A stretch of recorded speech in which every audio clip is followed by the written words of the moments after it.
Olá, estamos aqui na segunda roda de conversa da solução Meu CPTO, uma solução integrada, né, a comportamento, grupo comportamento junto com alguns parceiros da área de tecnologia, né, estão no mercado, eu acho que já podemos dizer, com mais de 100 mil observações feitas, né, registradas aqui. Agora a gente quer reforçar alguns temas aqui nessas rodas de conversa técnicos, comerciais, acho que isso é importante também abordar. E hoje, nosso grande intuito aqui é conversar sobre, do ponto de vista estratégico, no que a solução Meu CPTO pode auxiliar. Eu queria começar, Vitor, no sentido até mesmo, porque quando a gente vê e fala de uma tecnologia 4.0, real-time, né? Real-time para as situações, às vezes pega uma grande curiosidade, será que eu tenho caixa para fazer esse investimento? Né? E eu sei, né, nós sabemos, o processo de observação e abordagem, hoje, ele depende muito do tamanho das companhias e do caixa das companhias, porque são companhias normalmente que já têm algumas práticas de cultura de segurança, umas práticas de segurança mais desenvolvidas, né? E para grande companhia e para pequena companhia, conta um pouquinho disso. Como que o Meu CPTO contribui para que todas as empresas tenham acesso a esse processo e a essa tecnologia? Legal.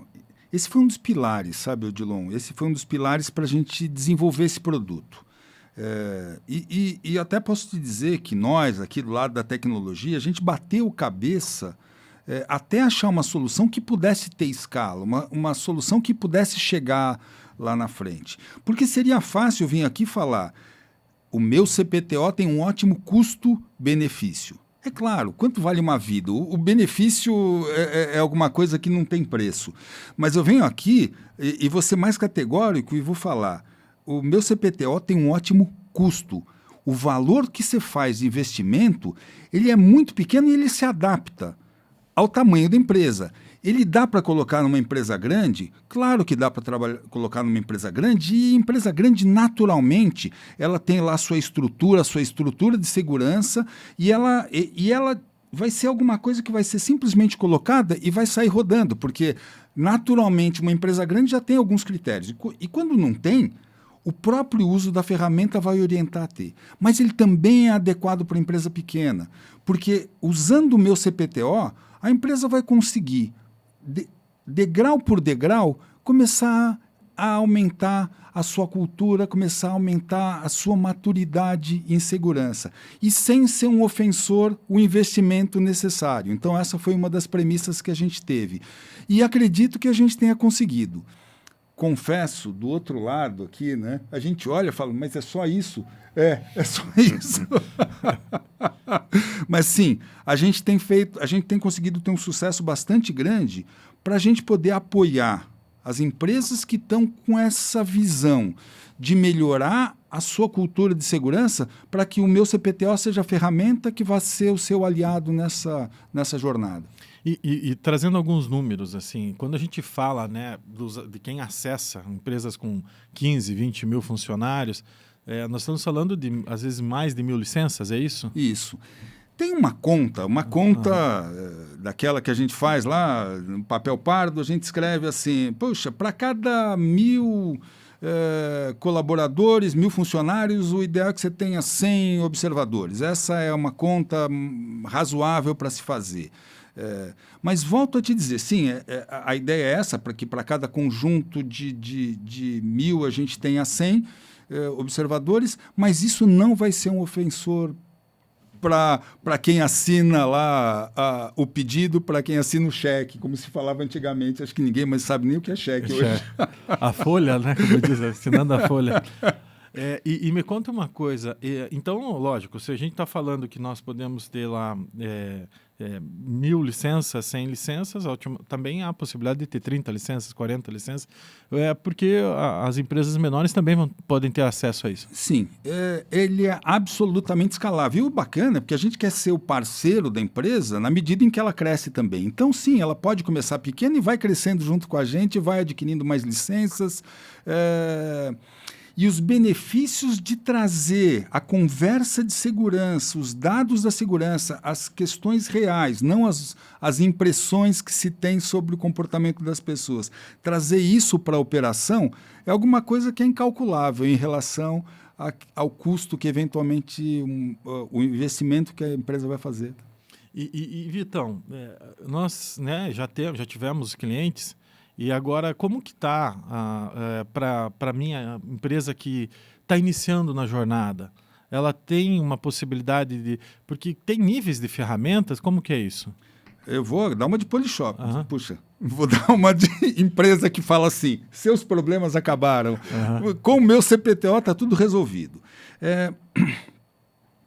Na verdade, o que a gente tem, o nosso custo, em termos de tecnologia, são dois pilares. Um pilar, que é o setup. Eu preciso receber a estrutura para que eu possa fazer uma observação e eu saiba quais são os riscos envolvidos. Esses riscos envolvidos e os comportamentos que eventualmente não estão adequados e as motivações que levam a esses comportamentos não adequados, eu preciso associar isso a áreas da empresa. E, para isso, eu preciso receber uma estrutura organizacional dessa empresa. Para preparar esse ambiente exatamente com a estrutura organizacional da empresa, existe um valor. E depois o valor é pela licença mensal. Acabou. Essa é o custo da tecnologia. Mas, eventualmente, a empresa pode falar, puxa vida, mas eu não sei bem como é que funciona isso. Então, você pode, junto com o meu CPTO, contratar também uma palestra de sensibilização para os líderes, ou um workshop para a empresa, ou um e-book. E ainda a gente faz mensalmente uma análise desses resultados, porque senão vai ser um número como um número solto. 87, tá bom ou tá ruim? 87 depende da empresa, depende do momento, depende do que está acontecendo lá. Então é preciso também que se faça uma análise, não só a análise dos números, mas também da análise do conteúdo dessas observações. Então a gente fornece tudo isso. Software de um lado e serviços que apoiam esse trabalho todo. Mas a premissa básica continua valendo, né? Tem que ser escalável, tem que poder ganhar escala, não pode ser um valor que assusta quem vai assinar lá, vai falar, nossa, mas isso é muito caro. Eu não quero que ele pense no benefício, eu quero que ele fale, isso está barato mesmo. Tá? E me conte uma coisa, Latam? Sim, Latam. Latam, a gente não... Temos a experiência Latam, já implantamos em alguns países aqui, mas ele foi feito de uma forma que pode ser mundo, se eu quiser. Ele está pronto. Está pronto, está pronto. Eu vou lá. Na hora que eu estou fazendo essa adaptação, eu falo, não, essa unidade aqui é inglês, essa unidade aqui é espanhol, essa unidade aqui é alemão e está tudo certo. Que ótimo, é uma excelente iniciativa, assim, né? E, Júlio, entendendo tudo isso, né? Que eu tenho modelos ali e tal, conforme o valor... Eu vou ter uma análise estratégica maior ou menor ou não tem nada a ver uma coisa com a outra? A nossa capacidade de análise continua sendo a mesma? Isso que o Vitor está falando é muito importante, né? Você pode associar serviços ao software, né? E isso é bem interessante. Agora, o sistema ele tem que ter capacidade de trazer dados e informações para a empresa, independente da consultoria, né? E a gente consegue isso através de um dashboard, por exemplo, que apresenta semanal, mensal, isso o próprio cliente vai determinar, ele vai ver, através daquele dashboard, informações que vão permitir tomar decisões. Então, isso já... porque senão pode dar uma sensação, mas estão me vendendo um software, um aplicativo para ter junto um serviço associado. Não necessariamente. Agora, esses serviços associados, eles são muito interessantes porque a organização ela pode, num primeiro momento, falar assim, Júlio, a minha empresa é pequena. Eu sou um prestador de serviço de uma grande mineradora, por exemplo, e eu tenho 10 funcionários aqui, tenho 10 naquela unidade, tenho 7 naquela. Empresas muito esparramadas, ter um sistema como esse é um golaço, porque eu estou recebendo lá na minha sede as informações no meu dashboard e eu posso associar a compra do aplicativo, por exemplo, a um e-book ou um EAD que treina as pessoas a utilizar o método de observação e abordagem comportamental. Algumas outras empresas elas falam assim, Júlio, queremos associar a esse processo uma análise. A gente está embarcando agora de forma bem importante, e o Vitor está à frente disso, que a gente também aproveite a inteligência artificial para que esse seja um fator que também reduza, de alguma forma, reduza custos para esse nosso cliente. Ou seja, a gente não está pensando em associar mais serviços para deixar isso mais caro. Nós estamos associando mais serviços para deixar mais eficiente, para que gere impactos mais rápidos, impactos mais efetivos na companhia, e sempre pensando que o custo não seja uma barreira para o nosso comprador final, né? Hoje, associar a inteligência artificial, por exemplo, tem sido um golaço. A gente tem feito algumas boas experiências, já alguns pilotos, e tem mostrado que tem potencial tem uma linha para potencializar resultados ali fantástica. E você poderia, Júlio, trazer aqui assim, um exemplo prático? Imagina aqui um diretor de operações contratado, né, com suas licenças, podendo ser 100 ou 1000, né, como a gente viu. E no que isso me ajuda no dia a dia? Assim, se eu tiver o dashboard à minha disposição, eu vou logar, vou colocar minha senha, e o que eu consigo ver ali que pode me ajudar numa reunião de conselho, muitas vezes, principalmente quando, infelizmente, quando tem uma ocorrência, ou na minha rotina, junto às minhas gerências, à própria área de segurança? Ele vai ser um gatilho importante, principalmente o dashboard, ele vai ser um gatilho importantíssimo para tomadas de decisão de rotina, né? Por exemplo, precisamos fazer uma inspeção de segurança na planta hoje. Onde nós vamos fazer? Abre teu dashboard, o dashboard vai te contar qual que é a área hoje que está tendo, por exemplo, menor incidência de comportamentos seguros. Então a gente pode direcionar a nossa prática para ali. Ou vamos direcionar para onde está tendo a maior incidência de comportamentos seguros para trabalhar reconhecimentos. Por que não, né?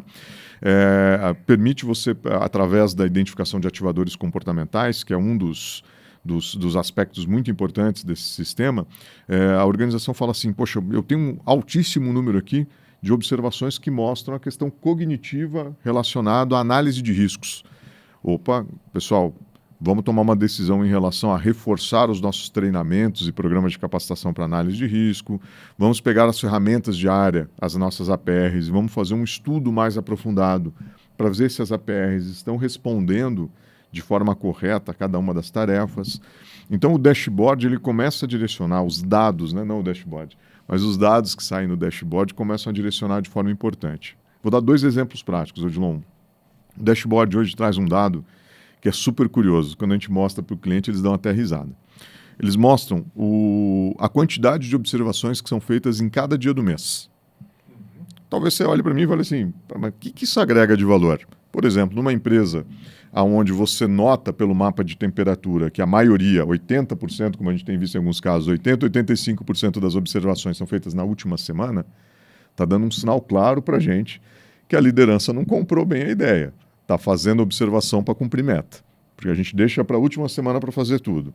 Esse é um dado que eu posso fazer de forma absolutamente reativa no mês que vem, olhando o mês que passou, ou eu posso fazer hoje, né? Eu ligo meu dashboard na tela e falo assim, passou a primeira semana e ninguém fez observação, passou a segunda semana e ninguém fez observação. O líder vai esperar até a 4ª semana para tomar decisão, ou já podemos chamar a turma e falar assim, galera, o que é que está acontecendo? E um outro dado que, para mim, é um dos grandes, das almas que está dentro desse processo, que é o que a gente chama de IQO, Índice de Qualidade de Observação. Eu tenho acompanhado muitas empresas que fazem observação comportamental e elas caem numa grande armadilha. Tudo vira seguro. Você vai ver o índice de comportamento seguro delas está em 95%, 97%, 100% o tempo todo. É porque as pessoas estão fazendo aquela coisa no automático, que é um risco super natural desse processo, tá, gente? A gente faz as coisas no automático. Tudo que a gente repete muito, a gente tem uma tendência a cair no automático. Observação comportamental não é diferente. O que o IQO faz? Quando o Vitor sai para fazer a observação comportamental dele, eu vou junto para fazer o IQO. Eu observo o observador. E através de parâmetros, eu vou conseguindo estabelecer um feedback para ele dizendo assim, Vitor, no método, prevê que você tem que dedicar um tempo para observação. E você foi direto para a conversa. Opa, se eu não tenho tempo de observação, eu não vou conseguir fazer observação e análise adequada. E às vezes eu estou partindo para uma comunicação que já é muito superficial. Então, eu não vou conseguir identificar ativadores. O IQO, ele é o grande parâmetro do que a gente chama de confiabilidade. Vai ser confiável aquele número que sai dizendo assim, 100% do meu comportamento seguro, dos comportamentos que eu observei são seguros.